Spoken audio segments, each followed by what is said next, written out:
Hello and welcome to our review of transcription and translation. And in this review we will discuss the overview of transcription process and also the translation process.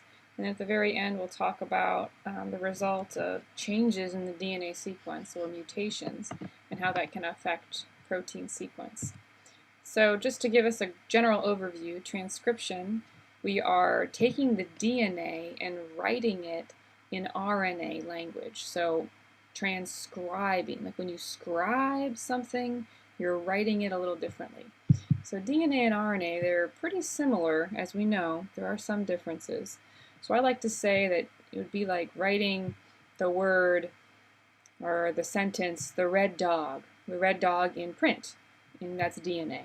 And then we would write the red dog again, but we would write it in cursive, and that would be RNA.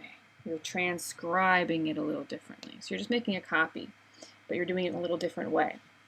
And then that is actually something called a messenger RNA. There are several types of RNA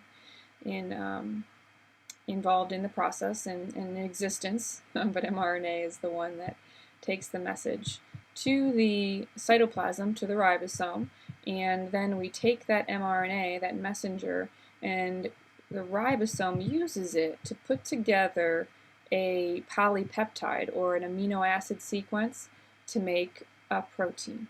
So we're going from nucleotide language, one of the macromolecules we talked about, to a totally different, completely different type of macromolecule, the protein. So we're translating. So remember the red dog? So we would take our red dog in cursive and we translate it into a totally different language, like Spanish. El perro es rojo. The red dog. So it's completely different. So we're going to see this process occur in this review. So in eukaryotes, which we're really going to focus on, we have our nucleus, and transcription occurs in the nucleus when we're making that RNA, that mRNA copy. And then there is some processing that occurs to that RNA. We aren't going to go into the details of that processing, so you're not responsible for that. But the RNA is processed, and before it can leave the nucleus, and once it is processed, it leaves the nucleus, goes to the ribosome in the cytoplasm. And it's important to understand where these processes are occurring, not only what's occurring in the process or what's happening, but where they're occurring. And that is where we make our polypeptide in cytoplasm. So first, we'll talk about transcription. And in transcription, we have, again, the DNA strand.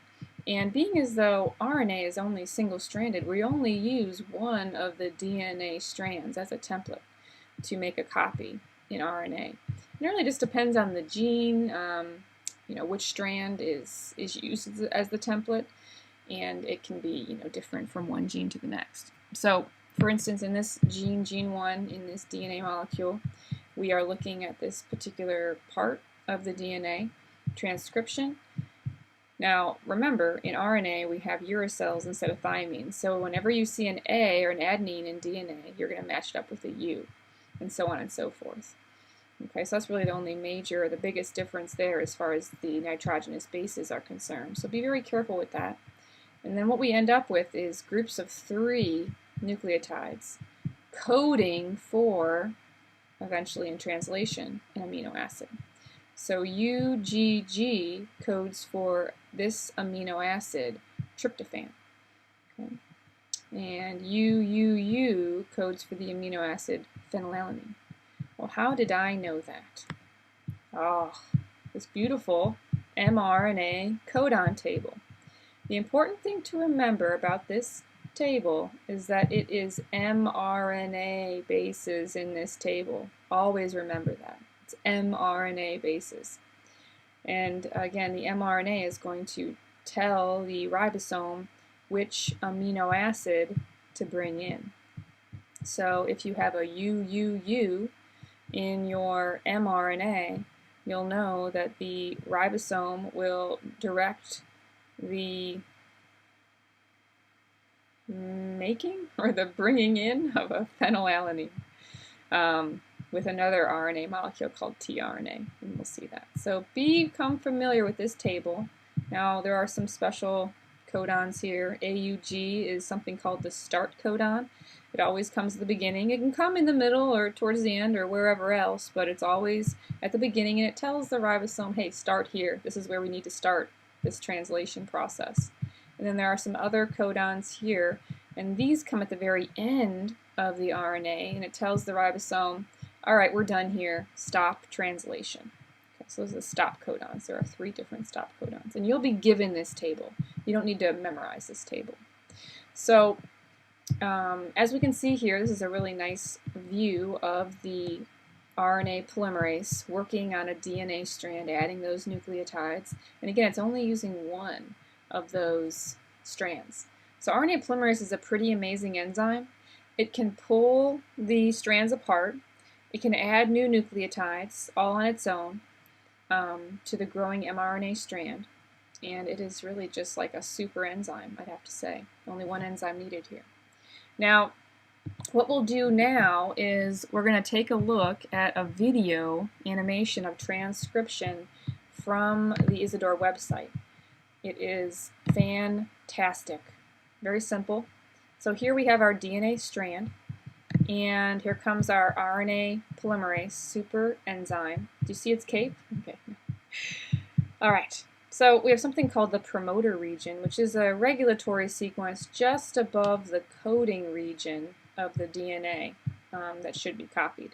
And that is a region where the RNA polymerase binds. And there we go. It starts adding those new mRNA nucleotides, or building that mRNA strand using this DNA as a template.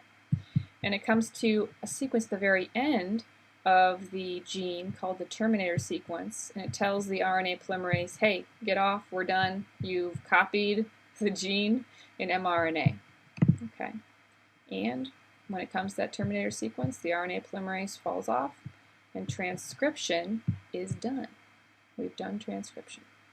Okay, so we will stop our video for now with transcription, and we'll pick up in the next video with translation.